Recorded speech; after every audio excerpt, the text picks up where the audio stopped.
Welcome back to One Ogden. I'm John Miles. It's a new year, and boy, can I get burnt out on national news. Turning locally can sometimes just feel a lot less exhausting. And man, there is plenty of local news. The filing period for a number of 2026 elections in Congress, County Commission, and more will end on January 8th. Then we'll know who will be on the ballots this year. New council members start getting sworn in this week in a lot of cities. And a 21-year-old was arrested for making threats against the Jewish community, and they found homemade explosives in his house. But we don't have time for any of that today because we're talking to an actual reporter, Macy Lipkin, who covers northern Utah, among other things, for KUER News, about some of her recent reporting on transportation, education, and immigration. My name's Macy Lipkin. I'm the Ogden reporter for KUER, which is the NPR affiliate in Salt Lake. So I cover Ogden, local things, and also focus on Hispanic and Latino communities and immigration. You didn't just report on public transit, you actually used it. What made you want to experience it firsthand? I take the train whenever I can. So this wasn't particularly new to me. But this came up because we put a call out to the community and said, how are you budgeting in the new year? It worked out so that I had my interviews with UTA staff and then with kind of a transit advocate on the same day. And I was able to just take the train with this resident, document his experience, and then take the bus to my interview and back. So it occurred to me after my last interview, I was on the bus back to Salt Lake Central to then get the train. And I was like, wait a minute, I can include a little bit of my own experience today as part of the story, as demonstrating how effective UTA is, but also some of the drawbacks, firsthand. And so what was maybe harder than you expected? Missing the bus was annoying. If you're just going from one train station to another, then the train is perfect. Mostly, it's pretty efficient. But it's as soon as there's another connection involved that the whole thing just kind of becomes an ordeal. It really does cost you in time. Was there a moment that you thought, this is why people don't do this? I think probably when I got back to the train and the next train was 55 minutes away. It is pretty reliable. It generally comes around when it should. And that's, based on UTA's data that I referenced in that story. But yeah, sometimes there just isn't a thing that goes where you want it to go. Or I hear a lot of people complain about there being too many stops every block or every other block. Mm-hmm. And it would be faster if it stopped fewer times. Another example is the 473, which is the express bus that goes from Ogden Central to the U.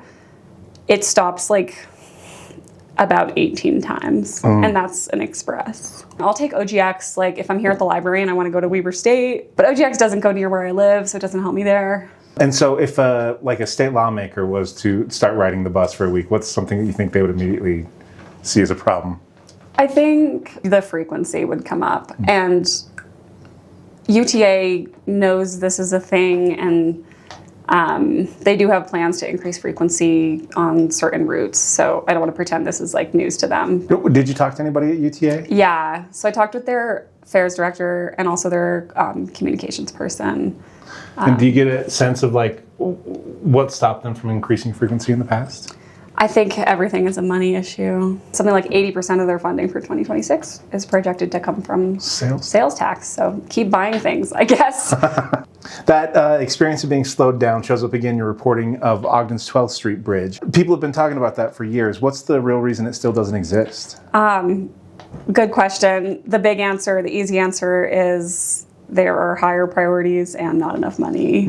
But what's interesting is because it's a railroad, there's extra things that UDOT would have to deal with to get a bridge. So the person I talked to from UDOT said it's this is harder than building a new road because you would have to make sure that the bridge went out far enough to be viable. And then what happens to all those businesses? They are working on studying it right now. They have a grant from the Federal Railroad Administration to look at the feasibility and the potential cost, and they're expecting results of that in 2027. Union Station, another big transportation issue. What is actually on the line there right now? Yeah, I was really curious, logistically, what would it take to actually move a train station? Because this is a big thing that a lot of residents want. The mayor has talked about it for ages. I talked with Taylor Nielsen from the city. He's the deputy CAO, and he works in engineering, and he said the biggest need right now is a new platform, and they're looking at whether they can use the existing tracks. Do they need new tracks?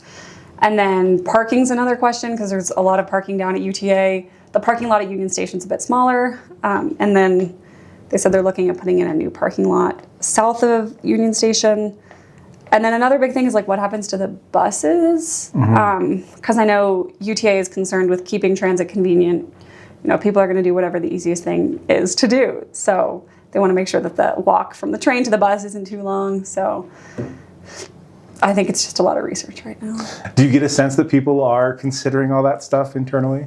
Yeah, I don't think anybody at the city thinks this is going to be an easy task. Taylor Nielsen did mention they would be coming out with a website very soon that he said would lay out more info. So I guess we'll stay tuned. I see. Just wait and see. Yeah. So Utah passed emergency funding for English learners and no schools qualified. How does that happen? That was a bit of a math conundrum. The goal was to get funding fast to schools that had a big increase in English language learners. Schools will submit their enrollment data in October, and then that will determine their funding for the following school year. So the idea with this was like, if they have a big increase this year, we need to get the money immediately. No one qualified because no one met the criteria that was laid out. So there were two parts of the criteria. One of them was a % increase. So your population of beginner English learners had to increase by 75%. But then also that increase had to be 30 students or more.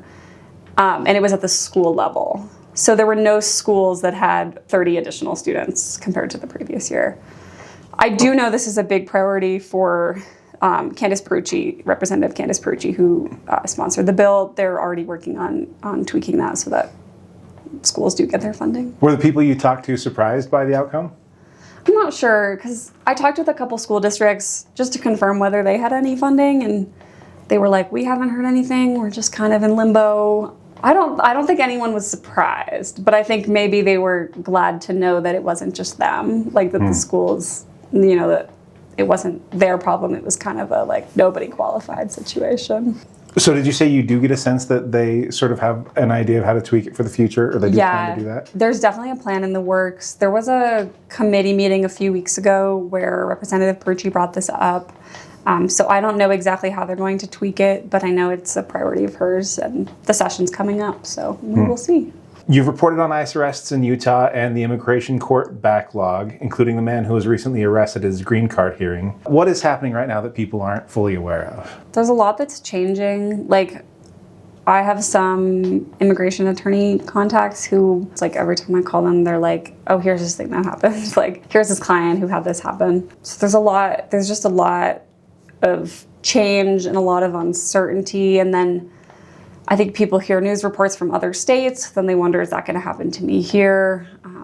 It's just like a lot of confusion and fear.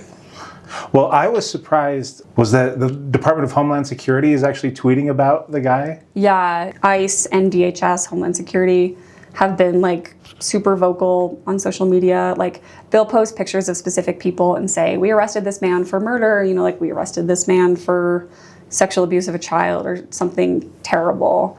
But then when you look at data of who's being arrested, there is a very sizable chunk that have no criminal record. The narrative, the social media narrative and the data didn't quite match up. So then after this man was arrested at his green card interview, I reported on it, a couple other places reported on it, and then Homeland Security tweeted out, the Salt Lake Tribune headline, like with with red marks, like correcting it. The whole situation is really complicated. This man had no adult criminal record. I reached out to ICE for that story. They responded and told me he was arrested because he was in the country illegally, which was true. He was in the process of getting a green card, which he was eligible for, but he hadn't gotten it yet. So he was still without legal status. But then DHS, when they started tweeting about it later, called him a sodomite and a sexual abuser of a child. And they appeared to be referencing juvenile court records, which are typically sealed and would not come up when someone like me searched him in court. So, and they're also generally not counted against somebody for immigration purposes, juvenile records. So, but they're also doing it in maybe a more inflammatory way than it was ever in the juvenile records. Yeah, I mean, I think the goal of their social media is pretty inflammatory for sure. Like, they could have responded to the Tribune's request for comment before. I mean, But also, I don't want to conflate ICE and DHS as these two different agencies. I mean, DHS is the general agency, ICE is a wing of them. So it just looks like there's a lot of people at this agency and they're not necessarily talking to each other. Yeah. Yeah, but you mentioned how this can then mean that maybe these people also have to maybe go to court over things like libel and stuff like that.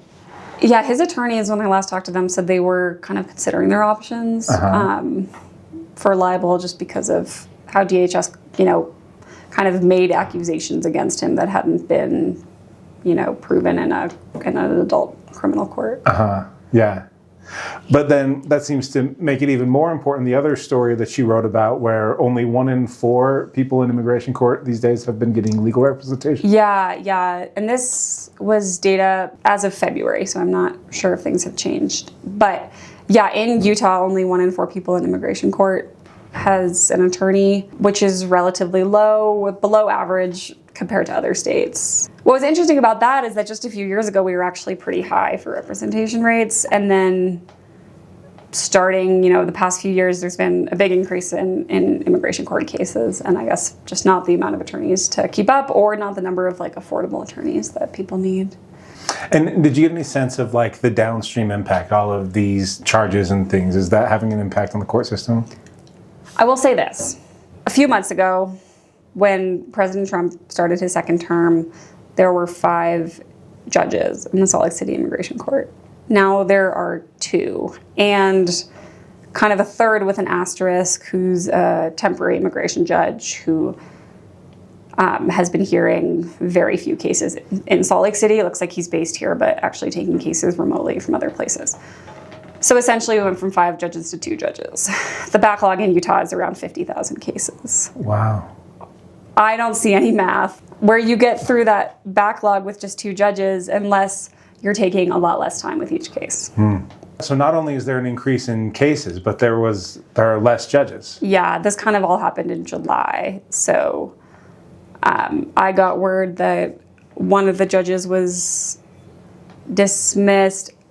It was kind of fuzzy. This was at the time, nationally, the Trump administration was firing judges who were generally up at the end of their 2-year probation period. One of the judges in Salt Lake who left, he was right at the end of his 2-year period.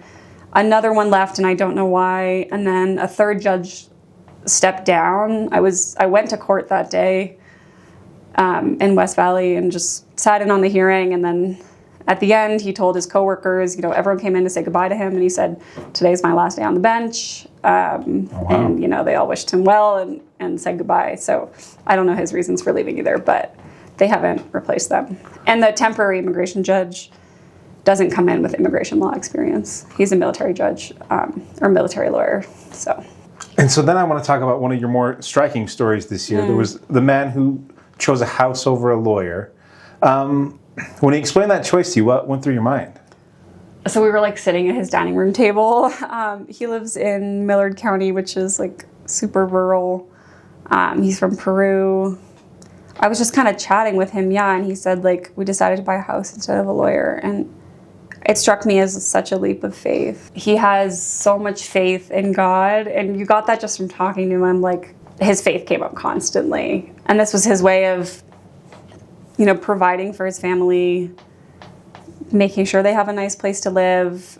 He's fixing up the house himself. He redid the floors, he painted the walls, he put up curtains. It struck me as a huge leap of faith. And also, most people aren't sitting here crunching numbers about immigration data. I don't know if he knew how stacked the odds are against him. Is that decision more rational than it sounds at first, or is it just driven by something other than rationality for him? He definitely thought it through. He said, even if we have to leave the country, I'll rent out this house and we'll have the passive income. So, when you get here and you think oh, I can file those papers myself, but it's so much more than just filing papers. Yeah, I don't think it was a decision that he made lightly.